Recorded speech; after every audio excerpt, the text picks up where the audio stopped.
Hey everybody, this is Brenda Devine from Purpose 8 Institute, and you're listening to my podcast, Living a Life of Purpose, where we discuss the importance of purpose in our everyday lives. Discovering and living out your purpose keeps you focused on God's purpose. That is sharing the good news of salvation with others. This podcast is for people like me, still searching for the answers to who am I and why am I here? You and I were designed and created by God for purpose, and we have much to do. You can listen and subscribe to my podcast, Living a Life of Purpose with Brenda Devine on Anchor and all other podcast platforms.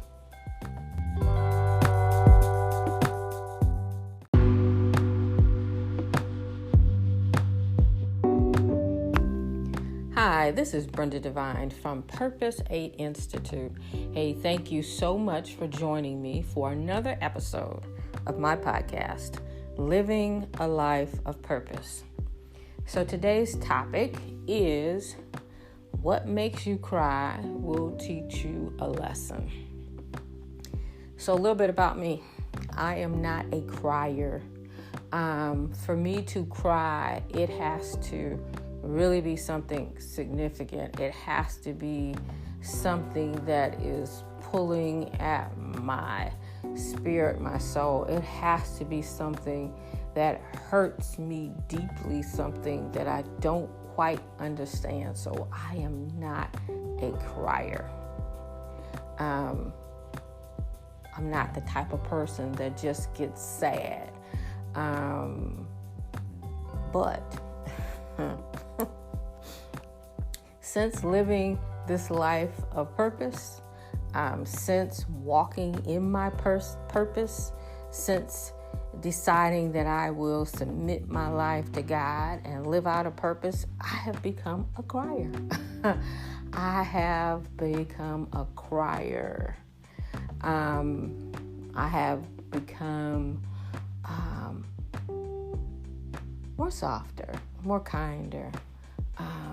But I want to talk to you about the crying from being in the place of a challenge, a trial, and you're trying to figure it out, and you're crying out to God.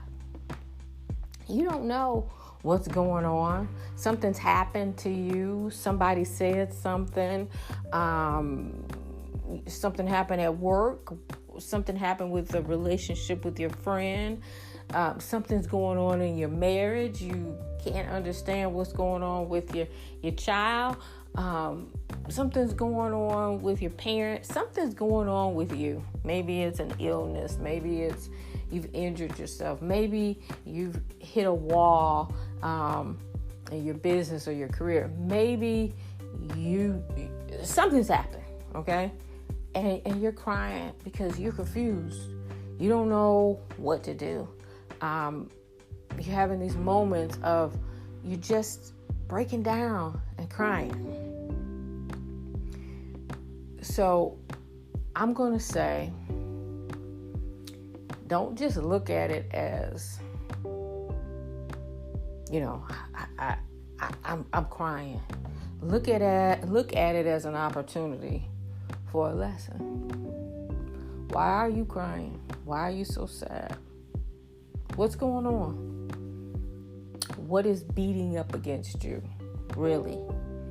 Not just the scenario, the situation, the person, the issue.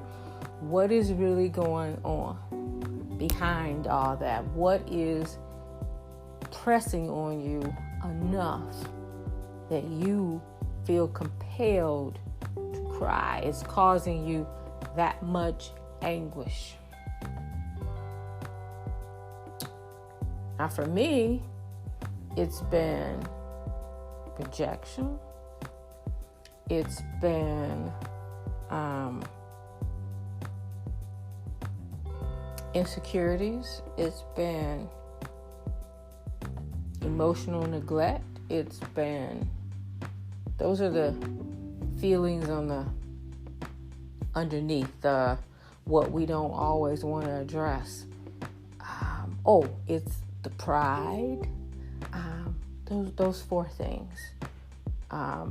Those have been things that have been underneath the surface of why I'm crying. And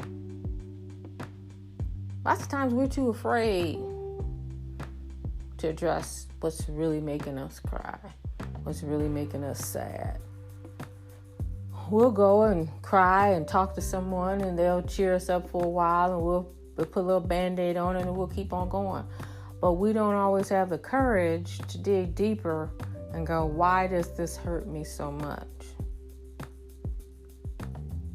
And not to blame it on another person, but to analyze what's really going on with you. If it's rejection, why? Is it just this rejection right now, or is it something that happened years ago that you've just not really fully embraced, acknowledged, dealt with? Is it anger? So what's that all about? I had to do my own search. I got to a certain point, I thought I understood my anger. Holy Spirit revealed to me that it was much more to that. But I had never dug that deep. Maybe it's loneliness. Are you lonely, or is it because you feel insecure? Because someone says something to you once, or someone hurt your feelings, and you can't get over it. Really, what's behind the crying? What's behind it? And the other thing, what's behind the pride? Pride is it's a sneaky emotion. I challenge you to spend some time studying pride, because pride will pop up in places in your behavior, in your thinking, in your words, how you feel, your heart, that you never even pay attention to. And it's there, lying dormant, directing you throughout your day. You don't even know it. So your crime might be something related to pride. Maybe somebody offended you, like someone offended me. Is my crying about what they did, or is my crying more about my pride? And I had to realize I had a whole lot of pride. And I had to learn to be a servant.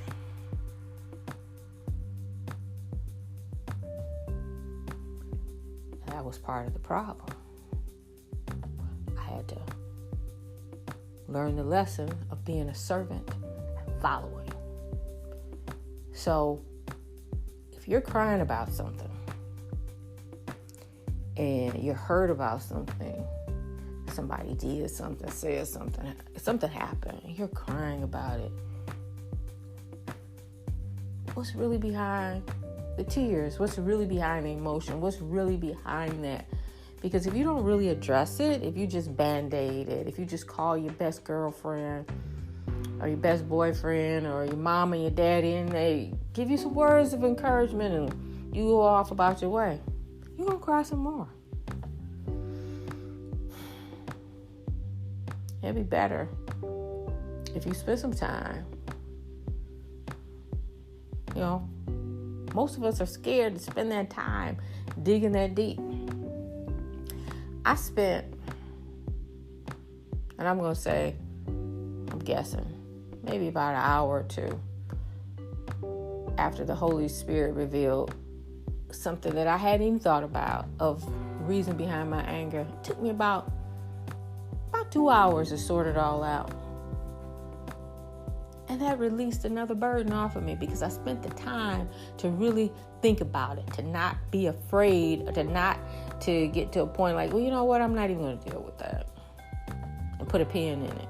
Because what I realized is that it was a recurring theme in my life, and I hadn't even really acknowledged it.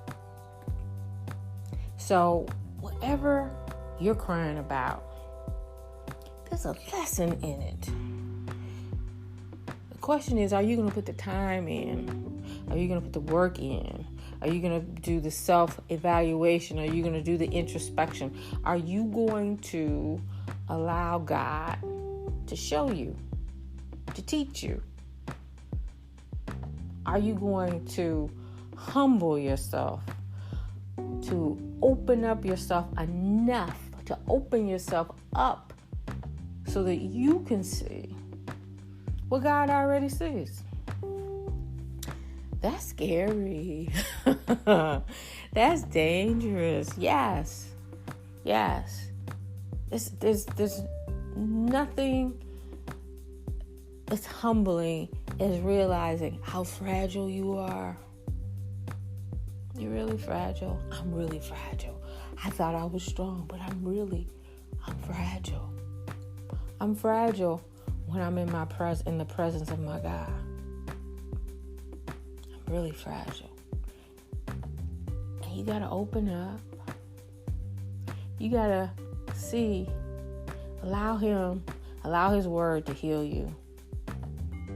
But you also gotta start being honest with yourself. Start asking and answering and seeking answers for questions that you decided to put off.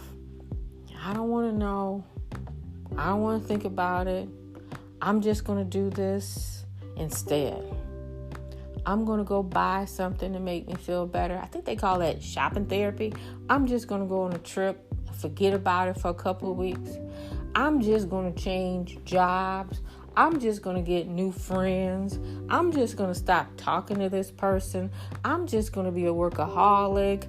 I'm just going to say yes to everybody. I'm just going to close myself up in my room and not come out. Deal with the real issue. Because you not dealing with your issue, not asking those questions, not digging in and understanding is limiting your gifts. The freer you are, the less baggage that you carry, the more open that you are, the more you understand yourself, the more you open up, the more you will see what God has for you. But you have to invest in yourself in time. Push all the distractions away. Be selfish with your time. Sometimes you got to tell your family you're going to have to figure out your food on your own. I've got things I have to do for myself. Sometimes you're going to have to tell people no. Sometimes you're going to have to pencil in time for you. Sometimes you're just going to have to take the day off for you and deal with some stuff. Write some stuff down. Ask some questions. And I learned this from a coworker of mine years ago. I would try to remember things in my head. She'd write them down on a piece of paper. And then she would address them. And I started doing that. I started drawing pictures so it would be easier for me to sort. And maybe you need to do that too. Maybe you need to spend some time with a pen, a marker, a piece of paper, and just start writing stuff down and addressing it. Because when you got all this stuff floating in your head, these thoughts, these negative things, these emotions, it's kind of hard to sort them out when they're all going on at one time and you're not really fixed. You're not really fixed on addressing what's really the problem. So maybe that's a tool to use, to sit down and write it out and look at it and think about it and pray about it and study about it. I've mentioned this before. The things that are bothering me, I go study about them because they give me some insight of what's really going on with me and what God is trying to teach me to learn. But I might be distracted, or I might feel hurt, or I might be just closed up. But I read it and I study it. And that's just what I use. So those are tools that I'm sharing with you. And hopefully those are tools that will give you some assurance. They'll be useful to you as you discover more about you, more about what's going on with you, more about who you are. It is so important to know who you are, because once you know who you are, there's a confidence about it. Not arrogant. It's a humble confidence of knowing I know who God has created me to be. So I'm going to leave that with you to marinate on a little bit. But I encourage you, spend some time with you, understanding you, knowing you, understanding your whys. This is Brenda Devine from Purpose 8 Institute. Hey, I'll talk to you in a little bit. Bye-bye.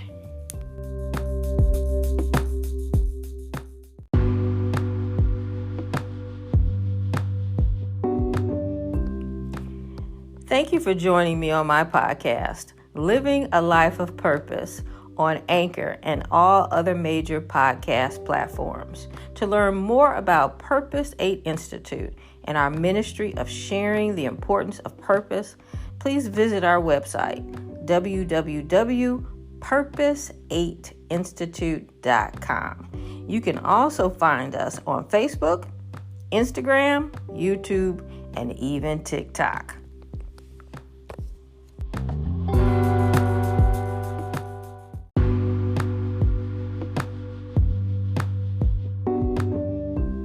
If you would like to learn more about purpose beyond this podcast, Living a Life of Purpose, you can also purchase one of my books that are available on my website, purpose8institute.com, and also on Amazon.